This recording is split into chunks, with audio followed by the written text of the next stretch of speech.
C'est à près de 400 km de chez elle que Muriel Boll a donc trouvé refuge. Une des conditions pour qu'elle sorte de prison était de rester dans la Nièvre. Jean-Charles Boiseau lui a permis. Depuis 8 jours, elle est installée gratuitement dans un de ses appartements. Ici, celle dont le nom restera toujours lié à la mort du petit Grégory tente de reprendre pied. Elle vit dans un beau cadre, elle n'a pas de vis-à-vis, elle a les prés en face dans laquelle elle voit des... Maintenant, tout le monde sait où elle est, donc où elle voit des charolaises. Elle me parle de sa fille. Placée sous contrôle judiciaire depuis sa libération le 4 août, Muriel Boll doit pointer 2 fois par semaine à la gendarmerie. Jean-Charles Boiseau l'y amène en voiture. C'est lui qui fait le lien avec l'extérieur, le plus discrètement possible. Je l'ai complètement transformée physiquement. Donc je mets au défi quelqu'un de la reconnaître s'il la croise dans la rue. Parce qu'elle sort dans la rue? Elle est sortie avec moi.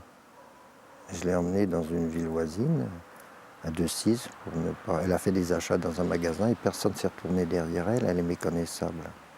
Une vie loin des Vosges, pour éviter que certains membres de sa famille lui rendent visite. Seuls ses enfants et son concubin sont autorisés. D'après son hôte, elle ne lit presque pas la presse et Jean-Charles Boiseau ne veut pas lui parler de l'affaire. Je ne suis pas là pour faire une enquête sur elle et je ne pense pas qu'elle ait envie non plus de parler de cette affaire. Mais vous la sentez réticente? Non, je ne la sens pas réticente. Je pense que si l'interrogeais, je lui posais des questions, elle me répondrait. À 74 ans, Jean-Charles Boiseau est une figure de cette ville thermale du Morvan. Il n'a pas hésité une seconde à accueillir Muriel Boll. J'ai l'intime conviction que Muriel Boll n'est responsable de rien et que ce n'est pas elle qui a aidé son cousin Laroche à récupérer le petit Grégory, ce pauvre petit garçon qui a subi un sort vraiment abominable. C'était aussi pénible à vivre pour les parents, mais Muriel Boll n'y est pour rien. Jusqu'à la levée de sa mise en examen, Muriel Boll doit demeurer dans la Nièvre.